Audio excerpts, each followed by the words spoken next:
At SA Sports Honk tweets, Rome, I have inside info about whose big dump caused that pipe to burst at Dodger Stadium. Have Adam Hawk DM me the hotline number so I can call the show. Sincerely, Louis Slungpoo. Louis Slungpoo. I hope I pronounced the last name correctly. Yes, ma'am. It's Slungpoo. Oh, thank you very much. It seems that the break might have come somewhere around the Poly Pavilion area, one of the locker rooms. It was either a cherry bomb or someone took a really large dump, you know? That is an incredible. So, are you 100% sure about that? That's a fake call. Oh, we lost him. I'm sorry about that. We hope we get. Oh, him they back. didn't lose them or him. They hung up on him because you didn't know how badly he just got over. My favorite part of that whole thing is Adam Hawk piping in with nice vetting call screener. Hawk, you let somebody on like that every single day. Hawk, man, what a freaking hypocrite. You ought to get that for your next bit of ink. Hypocrite. I'm a hypocrite. Nice vetting. Hawk literally just went with nice vetting. Like Hawk had never heard that before. That was a caller into a local TV station here in LA. And this woman, the anchor, is like, oh, well, thank you very much. I mean, it's one thing for the call to get through, entirely another for the anchor not to know how badly she just got pranked. Louis Slungpoo. I hope I pronounced the last name correctly. No, actually, it's Slungpoo. Oh, okay, great. Thank you very much. Thank you for calling. Can you update us on what's going on out there? Yeah, somebody took a big dump. Oh, wait a minute. Where did our news reporter go? Where did our reporter in the street go? Yeah, we hung up on him because, never mind. That's what I'm saying. The costume included a giant human head with a shabby hat and a scraggly beard, a suit jacket with a number of patches, and the mascot carried a briefcase. That's right. Do you know why that is? Because the name Bo. Do you know what that's for? You probably figured it out. What is Bo short for? Hobo.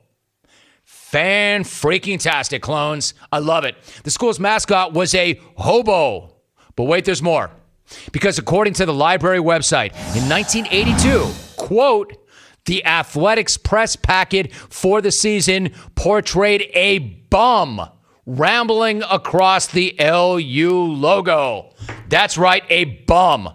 Their mascot was a bum. It's amazing. It's fantastic. It's fantastic. Now, what's not fantastic is this notion that some of you losers are trying to dig that up as a historical fact and then trying to weaponize it. You're trying to use it as justification for the return of a certain type of humor on this show, which is just not happening. That is why I am going to get out in front of this and address this issue head on. I'm getting it out in the open, in broad daylight. I am shining the bright light of day on this. I am celebrating the rich tradition of Loyola sports. I will not be entertaining jokes about Loyola using garbage cans as basketball hoops, dumpsters as the team bus. I am not interested in hearing from you about how Loyola really shares the rock because they're actually playing with a rock. Just as when a Loyola player is dropping dimes, he is setting up teammates, he's not scrambling for loose change. And no, they do not rock shrimp as Bluetooth earpieces. They do not. They do not have to worry about their cardboard house blowing across the street, Sarah in Providence, or grabbing extra pizza boxes as luggage. If they ever get called for 3 seconds, it's because they were metaphorically camping in the key and not setting up a tent and sleeping. I've said it before. I'll say it again right now, and hopefully this is the last time ever. There is nothing funny about chronic homelessness. Nothing funny about it at all. And a certain type of humor will never, ever return to the program just because a team used to have a bum as its mascot. Reach the Final Four. Loyola is awesome. You're not. Move along. There's a theme. There's a thread. It's running through the show always, but especially today. I want to drive this point home once and for all. This is a sports show. Do not take sports stories and ruin them for your own twisted angles and tired jokes. No one, nowhere, no one anywhere thinks any of this is funny or belongs here. Most of all, me. And last I checked, my name was still on the marquee. No bum smack, regardless of what their mascot used to be. Regardless of whether or not they're the best story ever. That's not who their mascot is anymore, and that's not the way I'm running this house. That's not the way I'm running this show. I'm out in front of it. I addressed it. Do not get it twisted or use it with your own agenda. No bum smack. Even if their mascot used to be a hobo. You gotta love that. I could not be any more clear about that. And who's the first one through? Dan in Denver. Well, I'm sure he takes heed. Let's find out. War Loyola's mascot taking the net after Loyola cuts it down and using it as a fishing net. It's nice, Dan. Oh, I forgot there was no basket over there. And who's coming next, of course? But Sarah. Hi, Jim. What do you get when you cross Sister Jean and a bum? Answer, none in a box. Hey, Sarah, what do you get when you send me crap like that? Blocked. Fake Kellen Winslow thought that he would participate. He tweets, War Ramblers using electronic billboards as Netflix. That's clever. War Ramblers. Not hobos. Not bums. How about this? No Rambler smack. Ed Stockpile Beer tweets, War Loyola's mascot stealing bread from ducks. You see what's going on here? I said this is not a green light to try to bring back bum smack. And you ran right through my stop sign. Like I'm the third base coach way out there like, stop, stop. You run right through that stop sign. And you think it's a reason to do just that. War Loyola's mascot stealing bread from ducks.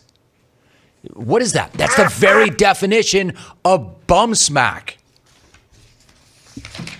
Again, I don't find any trace of humor at all in somebody not having a place to live, not having any money, not being able to eat, not being able to stay warm, and not being able to take care of himself or herself. How is that funny to anybody? War Loyola's mascot stealing bread from ducks. Here's another one. Hey, Rome. Do you know if Loyola used to wash the jerseys after games by dipping them in a canal? Steve in PHX. Yeah, Steve, I know for a fact that they didn't. For a fact that they did not. Nobody has ever washed their jerseys by dipping them in a canal. Kyle in Iowa tweets, love the Impromptu Romeageddon. War bums using sand as steak seasoning. I'm not having it.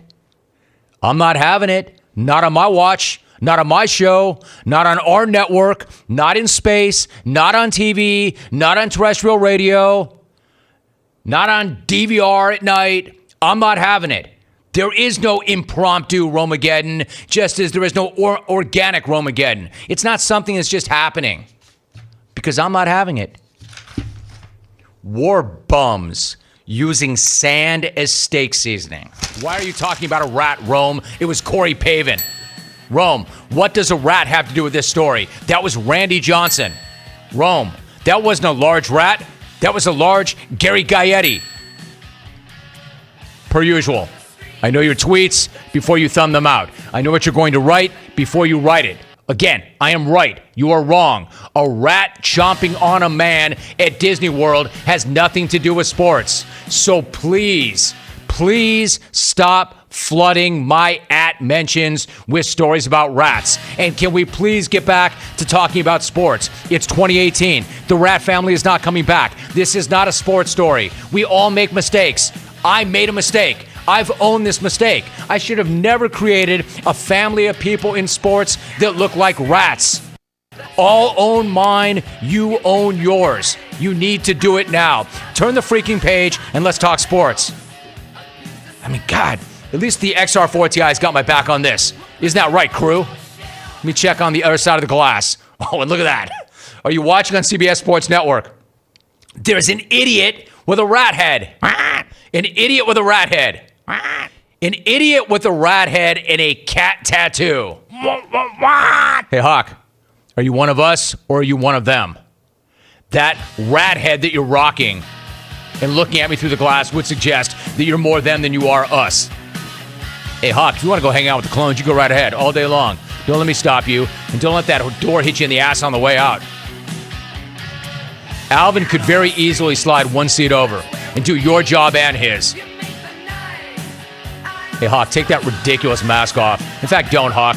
I don't want to see your face. Leave it on, Hawk. I don't want to see your face. Clones. An impromptu Romeageddon did not break out. You're not having fun. This is not a good show. Luckily, there are some interviews coming up. This email says, hey, Jim, I just heard we're doing an impromptu Romeageddon. Have I missed the fat guy section yet? Yours, Adelphant. Hello, it's me. I don't know. I'm more mature than many of you. More intelligent than many of you. I'm more responsible than any of you. Many of you. I have different sensibilities than most of you. I don't find any of this amusing at all. At all. Jim. Guy. After laughing and smashing my face on the table, giving myself a bent jewel, I called my legal representation. I asked if I had a case against you and the clones. He said, and I quote, no, jackass. War Lady Clones, Diane in Maryland. War Lady Clones. Diane. You can't sue me for that, Diane. At Jeremy Lanza tweets, first I hear my annoying coworker is leaving early today, and then we get the best show of the year so far. Give me a deck of yeah. Yeah, yeah, yeah, yeah! Hey, Alvin, don't encourage these losers. Troy in the East Bay tweets, please let there be some breaking news about Larry Brown this hour. Doubt it.